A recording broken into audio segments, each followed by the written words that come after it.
Hello, welcome to Full Record Jacket with me, Phil, and the numbered limited edition one and only Ben. How are Hi, you doing? Phil. Yeah, I'm not too bad today, actually. How are you? You good? I'm all right, thank you. Yes, You looking well? well, thank you very much. And I've just had a great view of you grabbing records out of your racks because we are doing another of our countdowns, five We each, are. our Five each? favorite five. Yes. And on this particular edition, we are looking at our favorite five albums by female artists. Yes. Now, just one or two caveats to this. They can, of course, be solo female artists, that's fine, but they could be a group as well. And to qualify, they have to be a group that's either completely female or a group that is fronted fair and square by a woman. Okay, Yes. so and there's no doubt that the woman is the main focus of the band. So Doing that it for the doesn't, sisters. yeah, that does mean that bands where there's a man and a woman who share vocals, well, that doesn't really count. So that does mean also that Fleetwood Mac are kind of edged out of this one, Yeah, they are. They are. and there's other acts as well. I'm sure you can think of who don't quite qualify, even though they do contain great female artists. But anyway, that's by the by. We've got a list of five each, so let's kick off with Ben's first choice.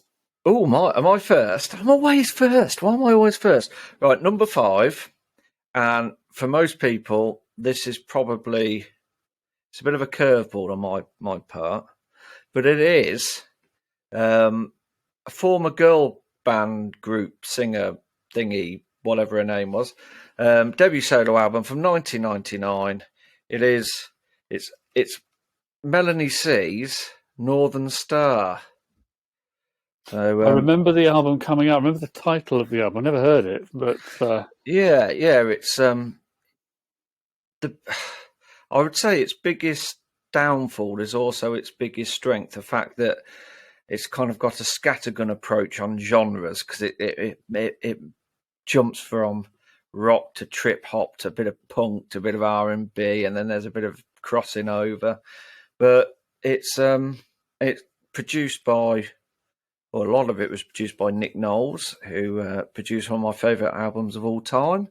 Maybe You Get Brainwashed Too by the New Radicals, which, and I believe, and don't ask me to name the songs, but I'm sure it's this album. It may have been a second one that Greg Alexander from the New Radicals wrote some of the tracks, or co-wrote, because Melanie C co-wrote with every track on there. But it's just a really sort of, I'm one for ex-boy band, girl band members who then go solo.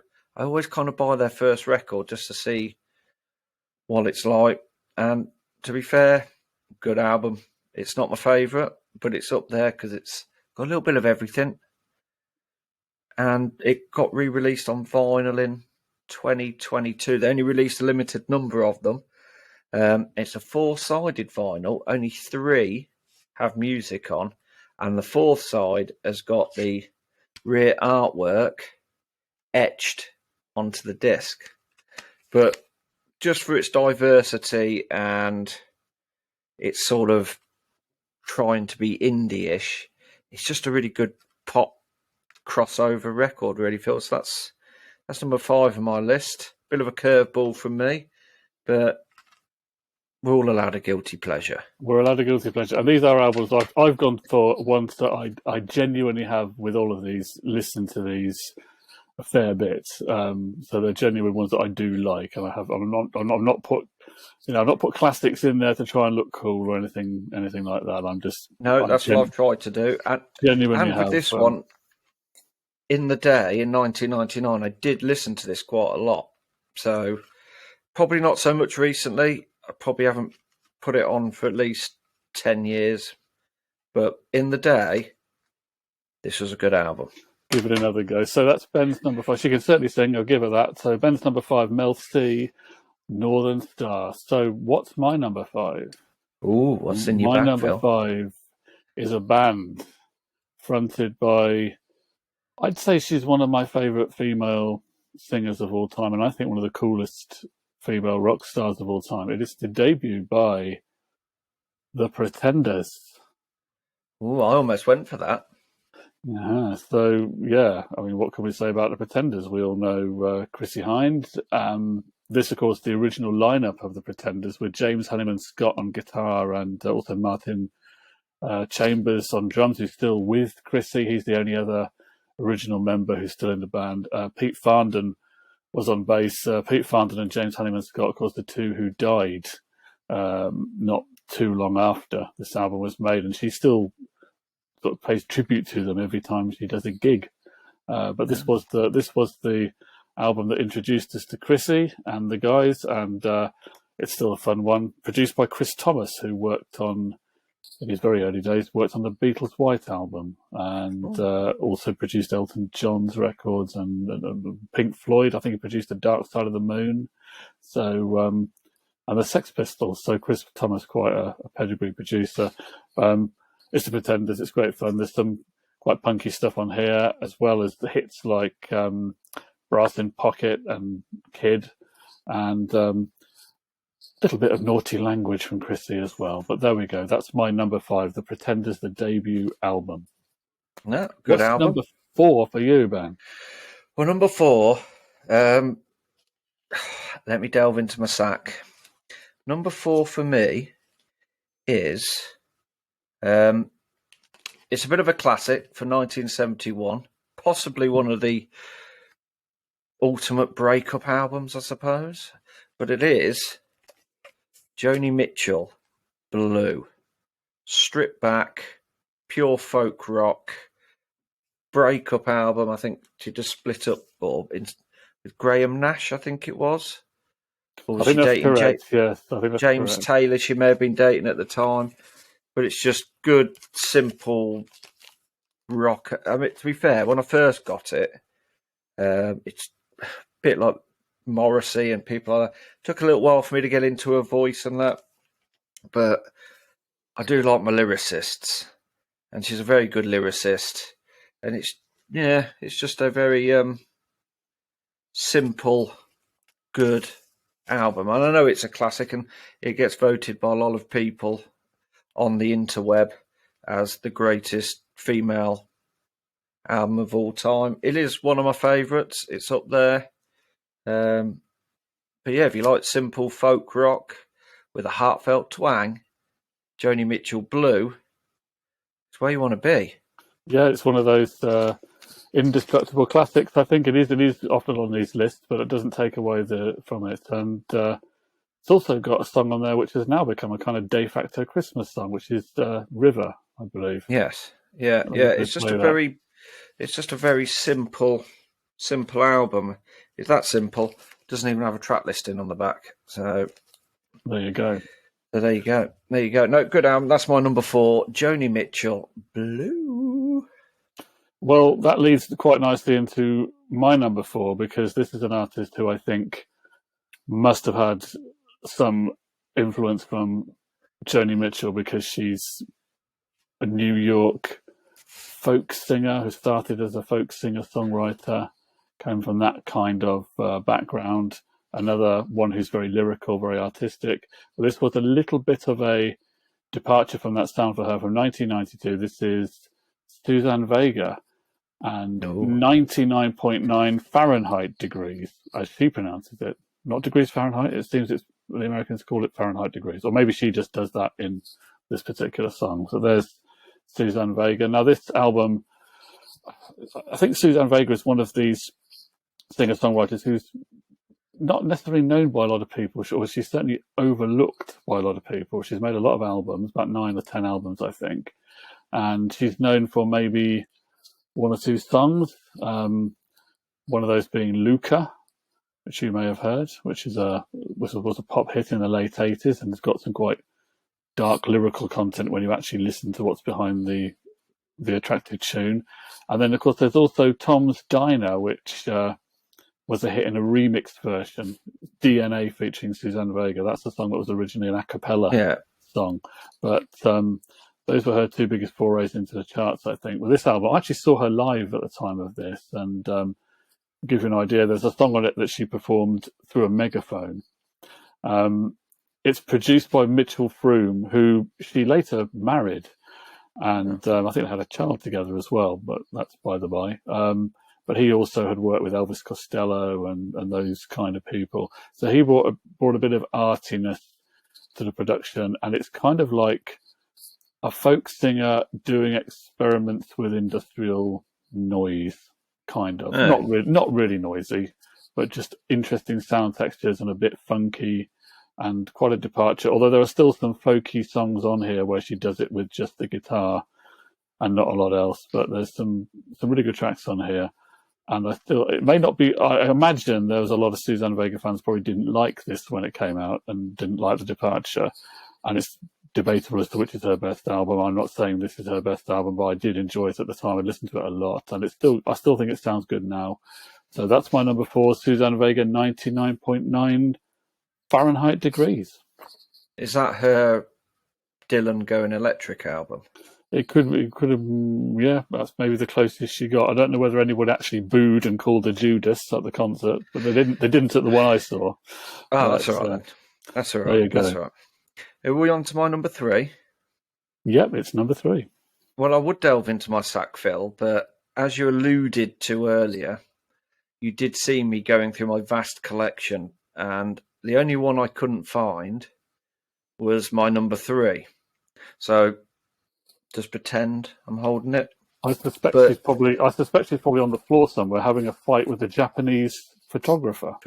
Yeah, possibly. And with that in mind, it is Björk's debut album, Debut, from 1993. And there's a little bit of a theme with a lot of my albums because they are very trip hoppy. And I would say this album is very trip hoppy, bit housey. You know, you got things like Venus as a boy or to a boy as a boy. Venus as a boy, I remember that one. That was a big time sensuality. They were hit. Yeah. But I mean, let's face it, Björk is mad anyway, and this is a really, really great album. I think solidified. I think she won the Brit Award in '94 for Best Newcomer and Best International Female. And I didn't realise, so I was looking into it, that at the time, Rolling Stone magazine only rated it 2 out of 5, which I find absolutely bonkers, almost as bonkers as Björk. But it's just it's just a very good album. It's very sort of, and I never really got into Björk at the time. I liked the singles, and but it's only been the last sort of couple of years I've really sort of listened to Björk as an artist, man. And it's a very good album. Really love it. Love the trip hoppy feel of it, the housey. Yeah, it's everything you'd expect from Björk. It's kind of a bit mad. It stands the test of time. It seems that kooky Icelandic weirdness is timeless. Yeah. I'm going to get that on a T-shirt. I think that'll look really good. I think, There we have it. That's my number 3. Number 3, Björk. And is it just called Björk? Is it just I've got no title? No, I think it's actually called Debut. Oh, it's called Debut. Of course, yes, it has. Yeah, very clever. Yeah. No. Okay. So from that one in the 90s, you know me, I'm going to have one at least from way back in the mists of time. So this one comes from 1956. It's in mono. It's arranged by Buddy Bregman and his orchestra. It's got some of the greatest songs of its era on it.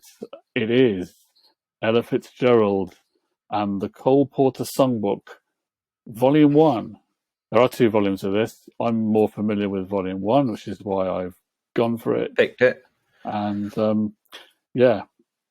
all sorts of Cole Porter songs on there. In the Still of the Night, Miss Otis Regrets, Too Darn Hot, etc., etc.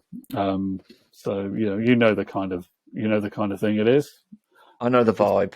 It's really good. 16 songs on there. They're all very high quality. So there we go. Ella Fitzgerald sings the Cole Porter Songbook. That is my number 3.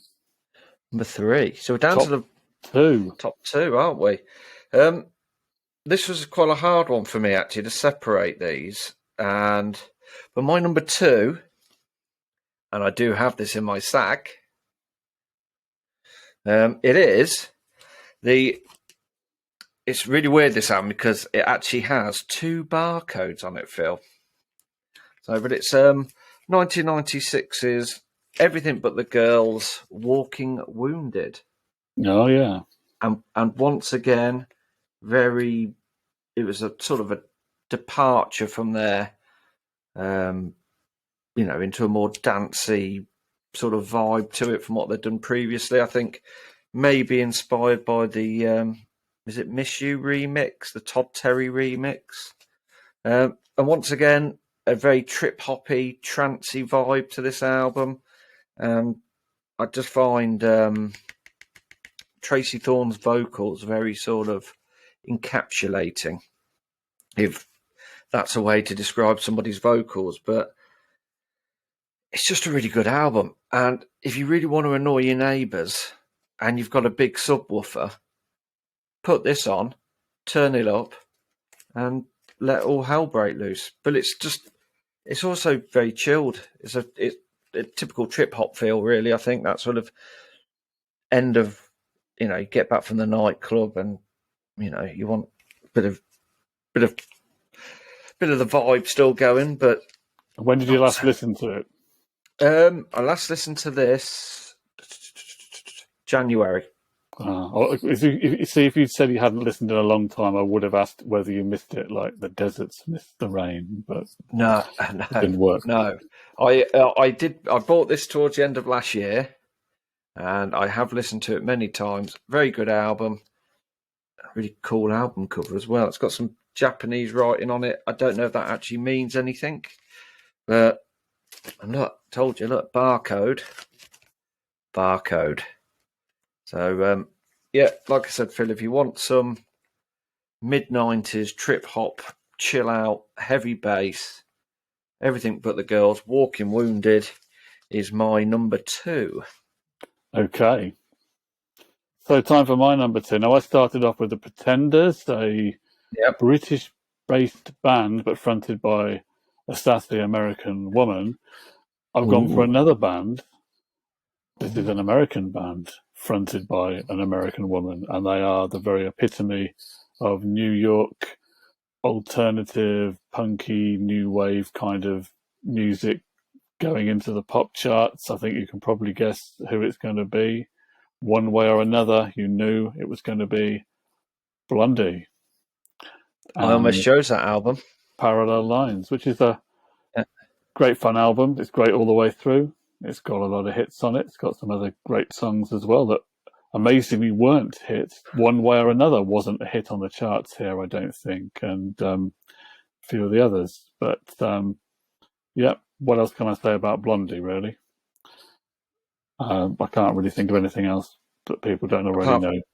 They're probably not even called Blondie anymore, probably more grey.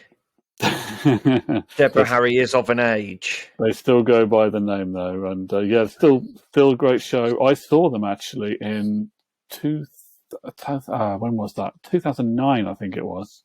The Isle of Wight Festival. Only time I've ever seen them, but it was on in the afternoon. But a great show.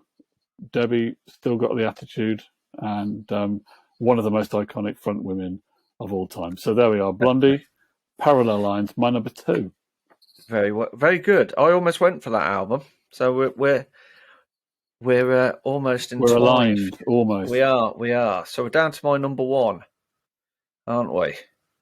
Yeah. And have I chosen a number 1? Well, I have, and it's from the 90s again. Once again, very much a trip hop feel to it, electronical sort of feel, and it's her 7th album. And it is Madonna's Ray of Light. And once, produced, I don't think he produced it all, but I know she teamed up with William Orbit for a lot of it.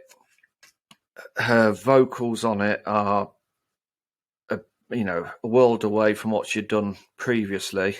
It's just every song on it. There isn't a bad song. And I know we like to judge stuff, don't we, Phil, on, if you can listen to an album and not want to skip a track. It sold 16 million copies Really? and went to Okay. number one went to number one in 17 different countries. I don't know how that Um, ranks on the all-time sales of Madonna albums, but it was a successful one, yeah, for sure. Yeah, and I think the critics as well. I think they class this as a modern classic and the benchmark for Madonna albums. So, Yeah, and I think it might represent the first time that she made an album of the type that she really wanted to do, because she'd always come from this sort of dance, disco, New York club background, and yeah, then yeah, got into working with these sort of mainstream pop producers, particularly Patrick Leonard, who helped with songs like "Live to Tell" and "Papa Don't Preach" and all those ones that were co-written and co-produced mainly with Patrick Leonard. I think she got back together with him for some of the ballads on that, co-wrote yeah, them with him. But she also he was a kind of a rock fan who didn't like dance music, but he liked writing the ballads or the pop songs with her. But she liked to do electronic music, so that was a kind of she went into yeah, more of an electronic album there. Did a couple of songs with him, but really did the sort of stuff that she likes. So yeah, yeah, perhaps thumbs her up perhaps more than any of her other yeah. It records is before that. because it's obviously got "Ray of Light" on it, a very upbeat sort of track, and then it's got, I think, the opening track, "Drowned World," "Substitute for Love." I think so. Very Yeah, sort of it is quite mellow. mellow. A lot of it is quite mellow, if I remember Yeah, rightly. I've not heard it for a long, long time. I must put it on at some point. it's one of those that once you play it, you're like, why haven't I listened to this more? Because you know that it's a classic, and it's quite an accessible classic as well. So, and I'm not, I'll probably get strung up for this. I mean, I'm not a huge Madonna fan. And do you want to know an interesting fact about Madonna? Go for it. My dad, old Cole, whenever he sees Madonna, he has this thing in his head that her breath will smell like oranges. Okay.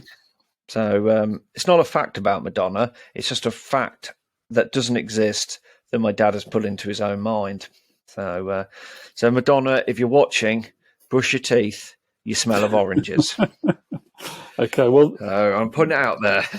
we have perfect symmetry here, because my number one album is we put the same artist into both our top fives, one artist in common. Okay. And also, this album was a massive influence on your number one, because Madonna has been on record since early days as saying that she's a massive fan of this artist. And also, this particular album was apparently a big one for her. It's from 1974, I think.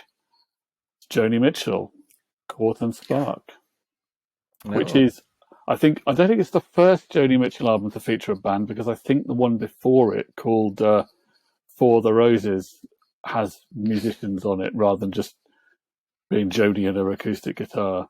But this is, this is before she went really more jazzy. It's just in between the jazziness and the folkness. And The folkness, man. It's a grower. There are some hits on here. There's Free Man in Paris and Help Me, which have been played on the radio a fair bit, but there's also quite a lot of other tracks that grow on you after a while. It's just, it's Joni. What can I say? It's Joni Mitchell, one of the greatest female artists of all time. If someone said that she was the greatest female artist of all time, I wouldn't really be able to argue against that. I think she is pretty much a musical and songwriting genius. So there we go. Court and Spark, Joni Mitchell is my top choice. Yeah, I think we've picked well, Phil. Picked well. I think my curveball of Melanie C, because can I give some honorary mentions? The ones that I was thinking of whether we should do honorary mentions. I've got them on my. Go for it. Well, my first honorary mention is "Dummy" by Portishead. No, that's a good one. Yeah. Another trip hoppy sort of album. Love that album. I can listen to that all day. Great album, but it got edged out because I've obviously picked a lot of that sort of trip hop sort of feel. And my other one would have been a curveball, and not because she's the greatest female artist of all time or that it was the best album of all time, but because it was the first album that young Taylor ever bought. Do you know? Can you guess what it is? The first album you ever bought, and it's by a female artist. Female artist. She had a Oh, mega crikey. hit, late Can 80s. you tell me what year this was? It would have been about 88, 89. I think the album came So- out in 89, but she had a Was she- massive hit, late 80s. Was she British or American? She was British. Oh, crikey. It's not Kim Wilde. It's not Kim Wilde. She had It's dark not. hair, Dark hair. British short dark hair. in the late 80s. Oh, Yeah. oh my goodness. I'm going to... Think Kiss Curls. I should be able to think of who this was. I think she's from Yorkshire way. And think Kiss Curls and Berets. Oh, in the late 80s. Late 80s. Why am I not What- getting this? No, you're going to have to Oh, tell me. I'm sorry. I don't know why have I got a blank on this one? It was Lisa Stansfield's of course it's- Affection. yeah. Okay, right. Being around the world. Yeah. Was that the late 80s? I thought that was the early Late 90s. 80s. I thought that was the early No, 90s. 88. I think the album came out 89. I think Been Around Right. the World was around 88, early 89. So that was the first album I ever bought. Bought it from our price in the town centre with my Christmas money. And I've still got it on cassette tape somewhere. So they're my two honorary mentions anyway. Oh, and what's the name? Billy Joe Gentry. Is it Billy Joe Oh. Gentry? Bobby Gentry, who sang the Ode Bobby to Billy Gentry. Joe. Ode to Billy Joe. Yeah, one of her albums. I can't remember what it's called now, but I do like a bit of Bobby Gentry. So Yeah, mine Yeah.